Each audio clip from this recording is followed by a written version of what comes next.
don't write us off yet, because I've seen it happen so many times. You just make yourself look stupid because we're not going anywhere.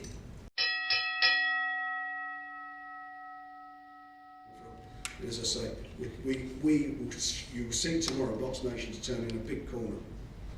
And that can only be good for boxing because it creates competition. It means that there are 2 TV companies at the moment putting their fighting over the services of boxes, which means that the boxers' purses hopefully will go up. So that's where we are. That's what we deliver to the equation. For anyone to think that want Box Nation to fail, they've got to be thick and stupid, because if that was the case, you had only one game in town, that means money's just going to drop and drop and drop, which was happening in 2011 before we left Sky. So that's where I'm coming from. More shows, big shows. We've got 3 shows over the next 3 weeks. We'll be announcing dates up in Scotland in the next 2 weeks, and a few other world title fights. And there's certainly be some big announcements from Box Nation in the next 4 or 5 days regarding big fights that will be broadcast on the channel. Right, Frank, that was a few defiant statements up there. Were you ever tempted to call this card The Empire Strikes Back?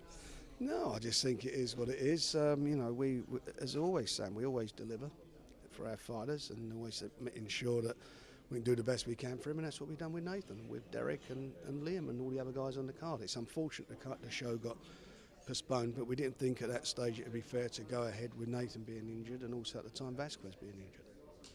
It's been, I would say, a tricky few months for you. How does it compare to some of the worst times you've had in your long and illustrious career in boxing? This is boxing. That's what it is. I mean, nothing. Every day there's always a problem, and you deal with your problems. That's what you have to do. I mean, from my point of view, I'm okay. We're moving on. I think we've had a very successful time over the past 2 years in building a TV channel. With some great people involved. Some of the top people in TV involved. Richard Brooks, the chairman. He's the former finance director of Sky. You've got Simon Green, who's a non-exec, who was our CEO at the time. He's also still a non-exec director and is a shareholder. He's now running BT Sport, massive organisation. Jim McMahon, who was at Endemol, he's now basically taken over Simon's role.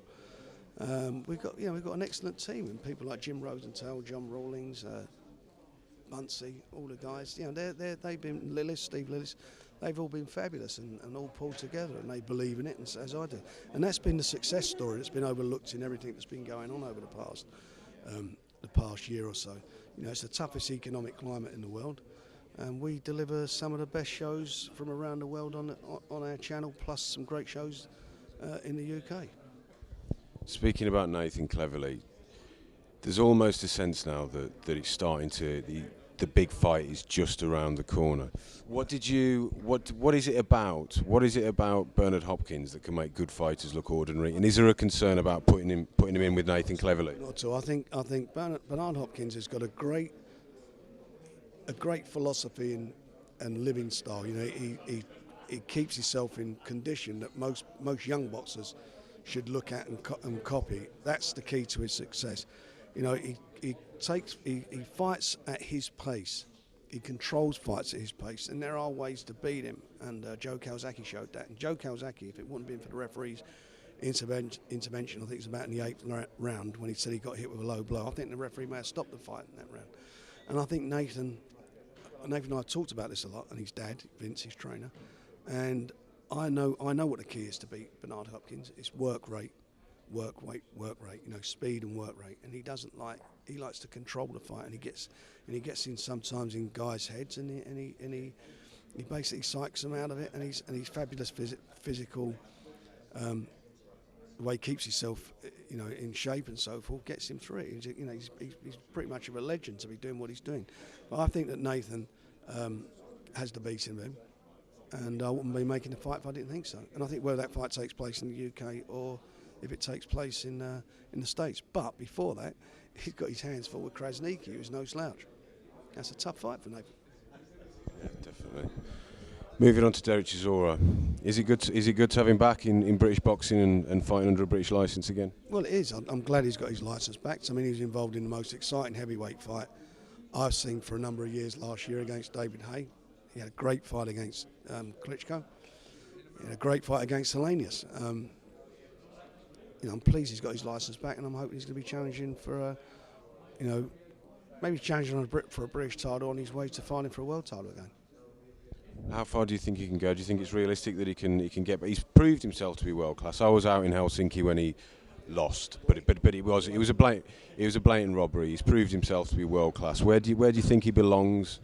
Do you think he can get up there and fight for a world title again? He's not even had 20 pro fights yet, and look at the class that he's boxed with, and it's all great experience for him. It is great experience for him, and if he can stay focused, and he's got a good trainer with Don, he's a good guy, and I think if we can make the fights that I'd like to make, and I can get him against the opposition I want to get him against, I think he can win a world title. Are you on tenterhooks when he's about, if in case he does something balmy? No, some of those things, and I don't want to rake it all over again, some of those things that happened out in Germany weren't even of his doing. He'd done some stupid things, really stupid things, but the main problem, I don't think, was down to him. And it's gone now. That's it, it's a year ago, but he's grown up a bit. He's been taking anger management courses. They're all the rage, And he's doing well at it. He's controlling himself. He went before the board, and the board actually, I think it was quite a good meeting, and he knows what's expected of him, and he mustn't let himself down now.